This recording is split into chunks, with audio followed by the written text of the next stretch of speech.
Hello and welcome to another blissful episode of the Melharmonic Sunday Hymnspiration. My name is Bright Akwaowo and I will be sharing on the hymn Leaning on the Everlasting Arms. This hymn was written by Mr. Anthony Schalter, who studied music in France, Germany and England. He had written over 130 music books. On one particular morning, the Morning Post brought the musician's correspondence from two of his recent pupils. By coincidence, both letters bore sad news that the man's wife had died. Their former instructor wrote a personal response to each man, giving encouragement and comfort. He included Deuteronomy chapter 33 verse 27 in his comment, "The eternal God is your refuge, and underneath are the everlasting arms." Mr. Schalter says, before completing the writing of the sentence, the thought came to me that the fact that we may lean on the everlasting arms and find comfort and strength ought to be put into a song. And before finishing the letter, the words and the music of the refrain were written. The initial work on the song was later sent to him writer Elisha Hoffman, who added his 3 stanzas.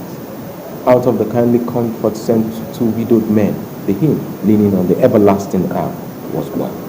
Think about that verse in Deuteronomy for a moment. The eternal God is your refuge, and underneath are the everlasting arms. The Lord promised the nation of Israel a refuge, and on the guiding of his omnipotent arm. This blessing in turn suggests 2 kinds of need: that they would face dangerous enemies, and that they were in themselves too weak to triumph and prosper. I believe that is the sense in which we are to understand the Lord addressing Jacob as one in Isaiah 41 verse 14.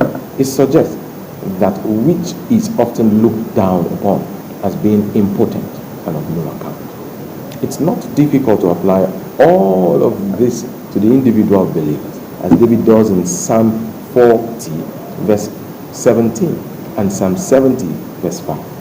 We too are threatened by those who oppose the people of God, whether demons or men, and our strength is inadequate to enable us to defend ourselves and live in victory.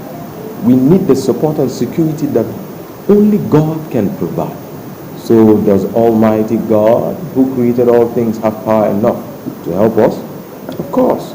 In Psalm 121 verse 2 and 124 verse 8. What we lean upon is the key to our support and security. A weak cane or crutch will let us down. And in spiritual things, one of our biggest problems is our tendency to sinful independence, to count on ourselves for help instead of the Lord. That's why Proverbs exhorts us: trust in the Lord with all your strength and with all your heart. Lean not on your understanding. Proverbs 3 verse 5.